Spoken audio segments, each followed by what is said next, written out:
Fala galera, beleza? Eu sou o professor Lobão e você está no Tese Concursos, o melhor preparatório para concursos.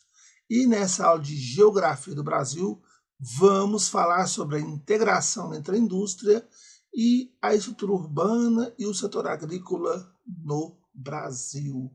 Então, uma aula muito especial de Geografia e espero que gostem, beleza?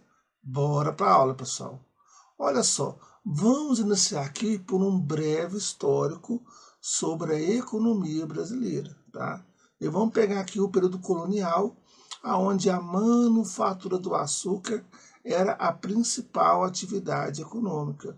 O Brasil tem essa característica de ter vivido por ciclos econômicos. E no Brasil colonial, né, na região Nordeste, você vai ter o ciclo do açúcar dando muito desenvolvimento para aquela área, tá? Você vai ter, então, ó, em 1785, um alvará proibindo a instalação e o funcionamento da indústria. Em 1808, a família real, né, chega no Brasil e você vai ter a revogação desse alvará.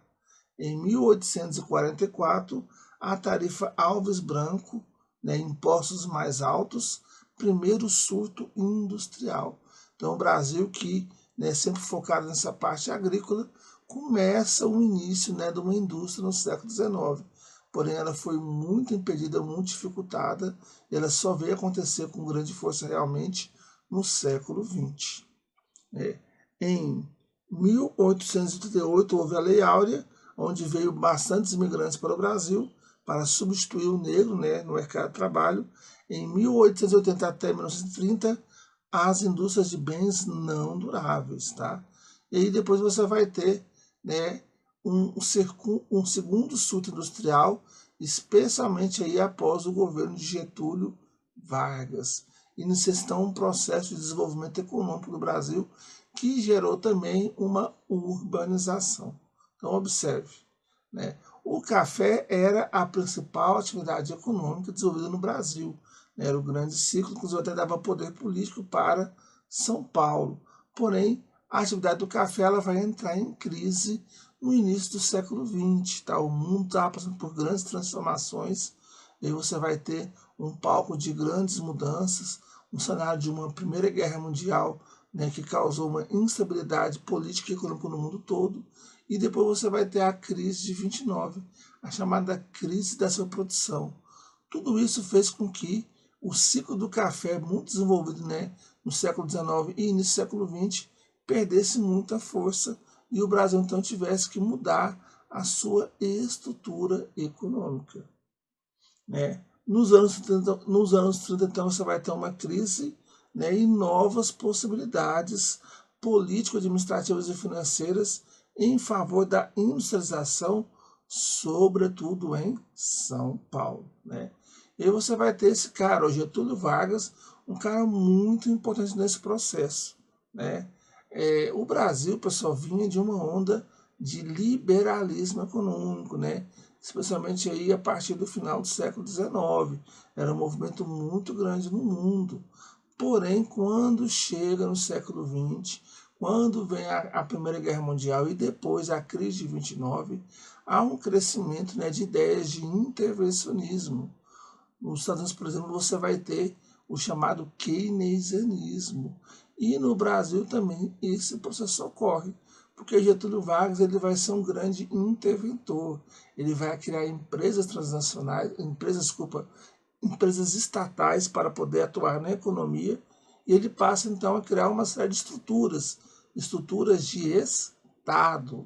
Então, olha só, de 30 a 45 e depois de 51 a 54, há grandes investimentos estatais na implantação das chamadas indústrias de base, como a Companhia Siderúrgica Nacional, a Petrobras, a Chesf, a Companhia Vale do Rio Doce, entre outros.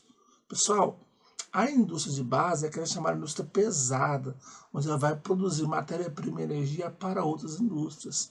Para que o Brasil pudesse ser industrializado, para que pudesse fabricar, por exemplo, automóveis no Brasil, nós tínhamos que ter petróleo, tínhamos que ter ferro, aço, e isso, pessoal, vem das chamadas indústrias de base.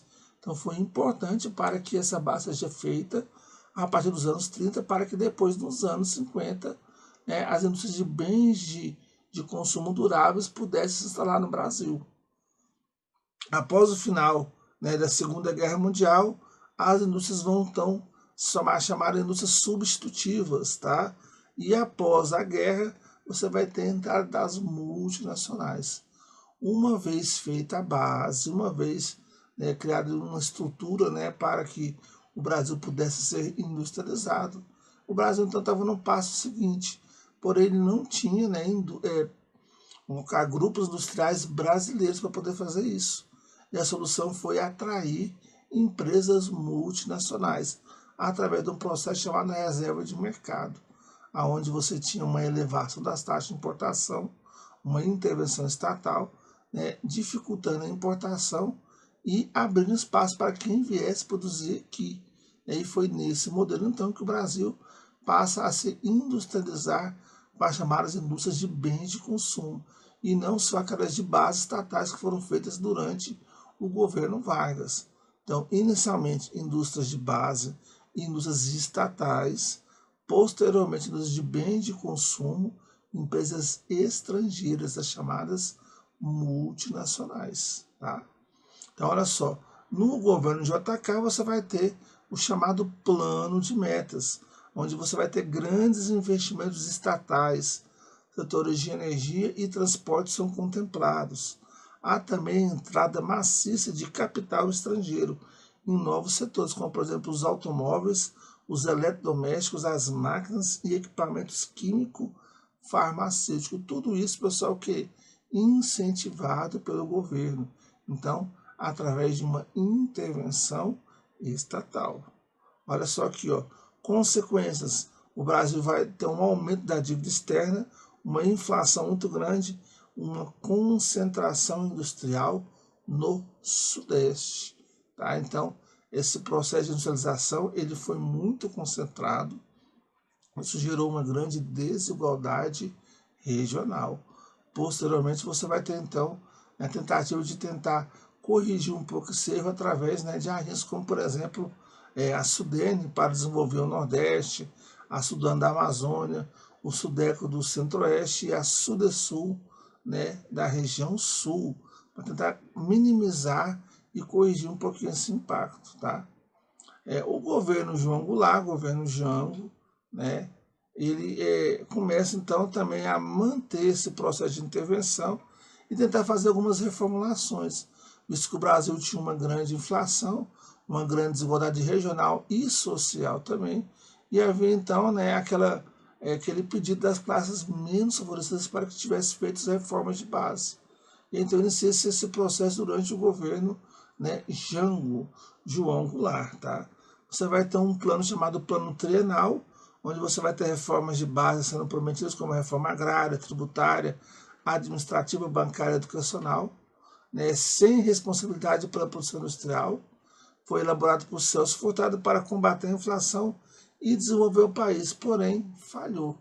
Sem contar que gerou o quê? Muito temor e muito medo das camadas mais favorecidas que tinham, né, o medo de que essas reformas, como a reforma agrária, por exemplo, pudesse, né, ser um passo aí para uma mudança, uma ruptura de poder. Estávamos aí num período chamado Guerra Fria, então o grande medo é que o Brasil, né, aderisse ao socialismo. E aí, então isso gerou uma instabilidade política e houve uma mudança na estrutura do país. Beleza? Então, olha só. E aí inicia-se a chamada ditadura militar. Né? Os governos militares, então, eles continuam intervindo na economia, mas sem mudar aquela estrutura de desigualdade.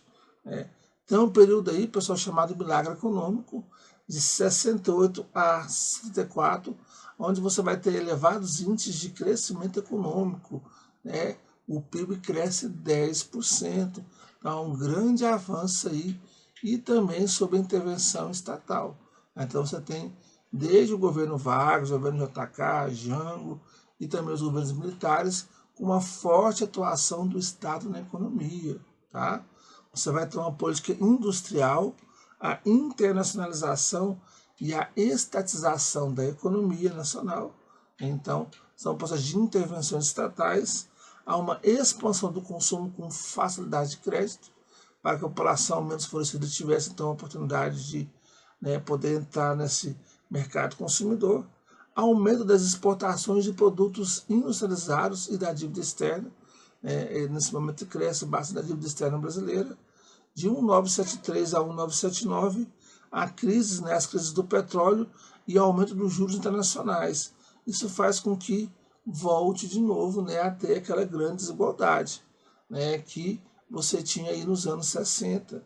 Né? Quando chegou então no final dos anos 70, início dos anos 80, você vai ter então um Brasil altamente endividado e uma grande desigualdade, né, e um grande movimento, né, das pessoas tentando uma condição de vida melhor. Os anos 80 são chamados de década perdida, porque foi um momento onde você teve uma grande miséria, um grande problema econômico, e o Brasil com uma altíssima inflação. Tá? Nas últimas décadas do século XX, você vai ter, após os anos 80 chamada de década perdida, né, há vários planos econômicos tentando organizar esse processo. Depois você vai ter o governo Collor. A partir desse momento, pessoal, todo aquele projeto de intervencionismo do Estado, que começou com 30, né, com Getúlio Vargas, e passou por todos os presidentes, ele passa a ser condenado, tá? Não só no Brasil, como no mundo todo. Então aí começa a surgir ideias do chamado neoliberalismo, de não intervenção do Estado na economia e, né, do aumento da iniciativa privada. E nesse processo acontecem mudanças econômicas no país. Tá? Collor projeta esse chamado neoliberalismo, faz algumas privatizações e mesmo após seu impeachment, né, depois, nos anos 90, com o governo Fernando Henrique Cardoso, esse processo continua. E você vai ter então que a diminuição das intervenções do Estado, inclusive até, né, com a quebra daquela reserva de mercado. Aquelas altas taxas de importação que foram importantes para que o Brasil começasse a se industrializar, elas são cortadas, né? E o Brasil passa a receber uma enxurrada de produtos estrangeiros. Isso faz com que a indústria nacional ela perca muita força. O Brasil começa um processo de desindustrialização. Se observar atualmente, pessoal, a atividade industrial ela representa uma percentual muito menor do PIB do que foi nos anos 80, devido a esse processo aí de abertura econômica, né, e da baixa competitividade com, né, as indústrias que estavam centralizadas em outros países, né, indústrias estrangeiras. Tá? O FHC faz um ajuste das contas públicas, adoção de medidas políticas jurídicas de apoio à micro e pequena indústria, entrada do capital estrangeiro, investimento do capital de risco e do setor industrial atraente. No século XXI, no governo Lula, você vai ter o que? A manutenção das regras, tá? De o que? De diminuir, né, a intervenção do Estado. Apesar de que você vai ter algum exemplo de privatizações sendo cortado, mas o Brasil ainda continua inserido no mercado global, na globalização, e não realizando aquele processo de intervenção muito grande que já teve no passado. Apesar de que o governo Lula, o governo Dilma, eles foram muito mais interventores do que os governos FHC e Collor, tá? Olha só, a autossuficiência do petróleo minimizou a dependência do setor industrial, né? Falta ao Brasil um desafio atual globalizado e a geração de tecnologia de ponta nacional. O Brasil ele ainda é muito dependente da exportação de matéria-prima, o que o pessoal chama de commodities, e de importação de produtos industrializados de alta tecnologia, o que gera então uma alta dependência dos países mais desenvolvidos. Isso é um grande problema que o Brasil tem que solucionar, de avançar a sua tecnologia. Uma coisa muito importante aqui, né, que é trabalhado na economia, né, brasileira, é o chamado tripé macroeconômico, onde você vai observar a importância do capital estatal, né, que é a indústria de base, o capital privado nacional, que é de bem de consumo não durável, e a indústria e o capital privado estrangeiro, que são as de bens de consumo e de bens de consumos duráveis, bens de produção e bens de consumo duráveis. Então, indústrias, por exemplo, de bens de produção de base, você vai ter a CSN, né? Antigamente a Vale Rodocera era era pública, né, depois foi privatizada. São empresas, a Petrobras, por exemplo, né, que vão gerar a base para a industrialização. Por exemplo, de roupas, alimentos, né, são de capital privado nacional. Agora, aquelas indústrias de alta tecnologia e bens de consumo duráveis, né, automóveis, eletrodomésticos e assim por diante, boa parte delas são de capital privado internacional. São as chamadas multinacionais. E como será que está distribuída a indústria no Brasil? Né? Ela está muito concentrada, né? Concentrada na região sudeste. Apesar de que nos últimos tempos iniciou-se um processo de descentralização industrial. Então observa aí, ó, você ainda vai ter a concentração no sudeste, devido à chamada herança histórica, e especialmente na grande São Paulo. Tá? Então é uma região onde você vai ter maior infraestrutura. Porém, você vai ter um começo de um processo de desconcentração, tá? Fala nos anos 70, mas foi especialmente nos anos 90, tá? Onde você vai ter indústrias indo para o Nordeste, para o Sul e até para o Centro-Oeste, né? E aí você tem então a participação da indústria, olha só esse gráfico, essa tabela. A região Sudeste ela é responsável por 80% das indústrias em 1970. No ano 2000 caiu para 66%, reduziu. A Sul aumentou de 12 para 18, a Nordeste de 5 para 9, Norte e Centro-Oeste de 1,6 para 6,2. Então teve um processo de desconcentração, embora ainda bastante tímido, mas houve, né, de indústrias indo para outras regiões do país. Tá? Aqui mostrando o número de empregos na indústria de transformação do mercado formal, né? E você vai ter então o número de empregados aumentando, mas num ritmo cada vez mais lento, porque você tem a alta mecanização, né, a robótica nas indústrias, que diminui esse processo. Outro tema importante que nós vamos trabalhar aqui é a chamada estrutura agrária brasileira. Nós falamos da indústria no Brasil, vamos falar da agricultura, tá? São atividades econômicas muito importantes. A agricultura é o setor primário da economia, a indústria é o setor secundário da economia. Então observe aí, pessoal. A agricultura, tá? Para que você possa produzir, você precisa da terra, né? Você precisa da mão de obra e do capital. Então essas três bases aí para a produção agrícola, tá? E a técnica de plantio e uso do solo ela é muito importante atualmente, porque você vai ter técnicas cada vez mais modernas que vão aumentar a produtividade. Mas especialmente, pessoal, terra, trabalho e dinheiro. E aí nós podemos dividir a produção agropecuária em dois sistemas. Aquele com muita técnica, muito dinheiro, a chamada intensiva, e aquela, né, com menos técnicas e menos dinheiro, é a chamada extensiva, tá? Então a intensiva vai dispor de mais dinheiro e aí você vai precisar de mais terras, né? E em relação aos sistemas você vai ter vários tipos. Por exemplo, a agricultura de subsistência, é aquela onde o cara produz para o seu sustento e algum excedente pode ser comercializado, mas não é a finalidade principal. Nós temos também a agricultura comercial, aquela que é voltada para o consumidor. Nós temos também a agricultura especulativa para exportação, chamada plantation, né? São grandes propriedades de terra, monoculturas de exportação.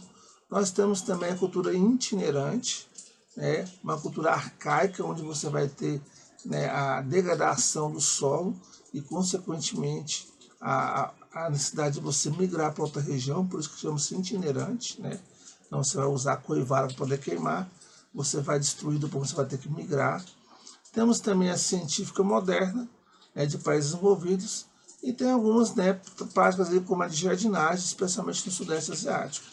Mas aqui, e no Brasil, pessoal? No Brasil, ele não apresenta áreas que impedem a prática. O Brasil, então, possui bastante terras e terras, né, férteis, então o Brasil é muito privilegiado em relação à agricultura, tá? Pequena parte da área total é ocupada, os solos mais férteis, as máquinas mais modernas, elas estão voltadas para a cultura de exportação, o pessoal chama de agronegócios, né, ou a cultura do rico, e as piores terras, né, e as menores terras para a cultura subsistência, ou então aquela pequena que vai produzir alimentos para a população interna do país. Tá? Essa cultura mais simples vai ter uma pequena participação no setor do PIB, né? E vai ser muito importante a cultura de comercial para exportação. E o Brasil é o maior exportador mundial de soja e de carne bovina. Tá? O Brasil possui também o maior rebanho comercial do mundo. Perdemos para o rebanho da Índia, mas lá não é um rebanho comercial. Né? Além de aumentar as produções de álcool como combustível, então você vai ter a produção no campo voltada para a produção de energia, né, os chamados biocombustíveis. Nós temos também um aumento constante da produtividade, né, com a modernização no campo, o que o pessoal chama de revolução verde, com o uso de técnicas aí, como, por exemplo, o uso de drones, correção de solo.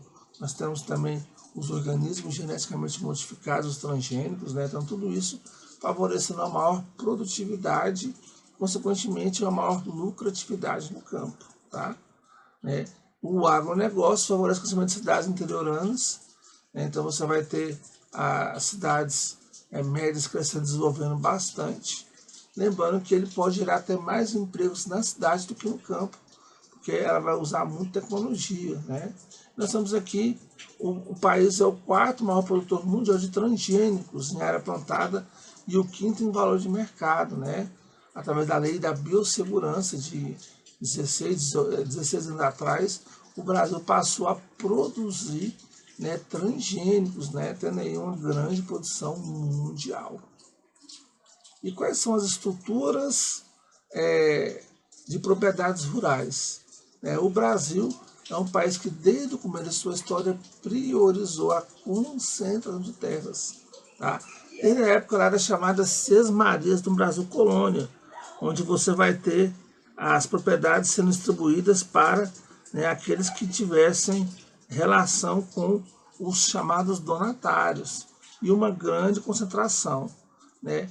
No século XIX você vai ter uma lei que tentou regulamentar a terra, chamada Lei das Terras, onde quem tivesse, né, para poder ter a propriedade da terra, você teria que pagar por ela. Isso favoreceu os grandes proprietários que tinham dinheiro. Já os pequenos, os poceiros, não tinham como regularizar a sua situação. E os trabalhadores pobres, né, então os escravizados que foram sendo libertos, não conseguiriam ter acesso à terra. Tá? E isso, pessoal, então foi em 1850. Recentemente, nos anos 60, né, você vai ter o Estatuto da Terra, que fala que a terra tem que cumprir uma função social, né, estabelecer a propriedade chamada de módulo rural e, pela lei, favorece a reforma agrária. Né? Porém, essa lei ela não é cumprida, porque tem muita gente que não cumpre a função social, a sua terra ela não é desapropriada, e a reforma agrária ela é feita de maneira muito lenta quando é feita. Tá? E estrutura fundiária, então. Em relação a isso, nós temos, né, o tamanho de propriedade rural. Lembrando que ela vai variar de região para região. Então tem região onde o solo é mais fértil, onde você tem mais rodovias, ferrovias, mais mercado consumidor, que um espaço menor já vai comportar um módulo rural. E tem outro que vai precisar de um espaço bem maior, né, porque vão ser regiões de difícil acesso, com mercado consumidor menor e sem estrutura de transportes próxima. Tá? Em relação ao módulo rural, você vai ter um minifúndio, né, um módulo rural de em média 20 hectares. Tá? Nós temos também a empresa rural de 1 a 600 módulos rurais. Nós temos o latifúndio por exploração, de 1 a 600, porém inexplorado. E nós temos o latifúndio por dimensão, aquele que é de mais de 600 módulos rurais. Tá? Então, até o módulo rural é minifúndio, de 1 a 600 e é explorado, pelo menos 50%, é uma empresa rural. De 1 a 600, porém inexplorado, é um latifúndio por exploração. E mais de 600 é um latifúndio por dimensão. Tá? Lembrando que o valor do módulo rural, ele varia de região para região. Então, observa aqui, pessoal. Em 93, você vai ter uma nova lei agrária, e essa lei fala, né, do módulo fiscal, que é o módulo médio do município, né? E aí você vai ter, então, a classificação da variação do tamanho da propriedade em minifúndio, pequena, média e grande propriedade. Lembrando que, né, a lei existe, mas ela não é aplicada, porque muitas propriedades não são exploradas e não é feita a chamada reforma agrária. E aí, pessoal, com uma terra muito concentrada com grande desigualdade, você vai ter tensões do campo também muito grandes, tá? A reforma agrária é aquela lei que deveria fazer a distribuição de terras, né? As terras improdutivas deveriam ser destinadas à reforma agrária, tá? E ela vem das chamadas ligas camponesas, que foi aquela luta, né, das pessoas no campo para ter a terra, né? Isso gerou bastante conflitos e, inclusive, até fez com que houvesse, vamos colocar assim, um incentivo para, né, um golpe militar, porque tinham medo dessa reforma agrária ser feita. E mesmo com a lei sendo favorecendo a reforma agrária, ela não é cumprida, tá? E aqui, pessoal, a gente pode observar através dessa tabela, né, a distribuição das terras do Brasil. E observa-se que o quê? Que os minifúndios, que é a maior quantidade dos imóveis rurais, 60% ocupam uma área muito pequena, de apenas 7%. Enquanto que as grandes propriedades, né, elas ocupam 2,81% das propriedades e 55% da área. Tá? Então quer dizer que nós temos aqui, pessoal, poucos com muita terra e muitos com pouca terra. Em relação aos produtos, pessoal, né? Você vai ter aqui como principais produtos o café, a cana, a laranja, o algodão, a soja, o arroz, o milho, o cacau e o trigo, tá? E aí você vai ter, então, alguns estados sendo referência, por exemplo, no café, Minas Gerais, Espírito Santo, São Paulo, a cana, São Paulo, Alagoas e Paraná, né? A soja, Paraná, Mato Grosso, Rio Grande do Sul e Goiás. Então, mostrando aí, né, os principais produtos e, né, os estados aonde acontece essa produção, tá? As maiores safras do Brasil, né, estão sendo cada vez mais recentes. Isso quer dizer que temos aumentado bastante a produção devido à tecnologia, né, mesmo ocupando uma área muito parecida desde o início. Aqui podemos observar, pessoal, né, nesse mapa, a quantidade a produção de acordo com as regiões do Brasil, né? Você tem aqui as áreas que há produção de grãos, as áreas que há produção de policultura, né, nas áreas mais densamente habitadas, você vai ter a monocultura, você vai ter as pastagens, a área de floresta, né, especialmente lá na região da Amazônia, e o extrativismo. Então, mostrando a grande variedade, diversidade aí de produção no nosso país, tá? E a pecuária, pessoal, olha só, né? A pecuária é a criação de animais para comercializar, né? Que também pode ser feita de forma intensiva ou extensiva. E quais são os tipos de gado? Bovino, equino, suíno, caprino, ovino, bufalino, muares e assininos, tá? O Brasil, pessoal, nós temos o maior rebanho bovino comercial do mundo. O Brasil, então, é muito forte na pecuária, tá? Além disso, você vai ter outros tipos de culturas, né?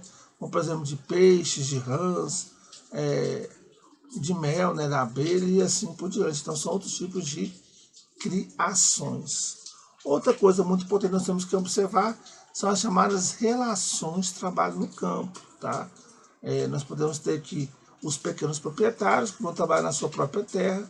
Você vai ter aqueles chamados parcerias, aquele que vai trabalhar na terra do outro, vai pagar com a produção. Se é metade é meieiro, se é uma terceira parte é terceiro, se é 25% é quarteiro e assim por diante. Há também aquela pessoa que vai alugar a terra, o arrendatário, né? E há também o assalariado, que pode ser temporário ou permanente, tá? Um grande motivo de tensões no campo brasileiro é o conflito entre poceiros e grileiros, tá?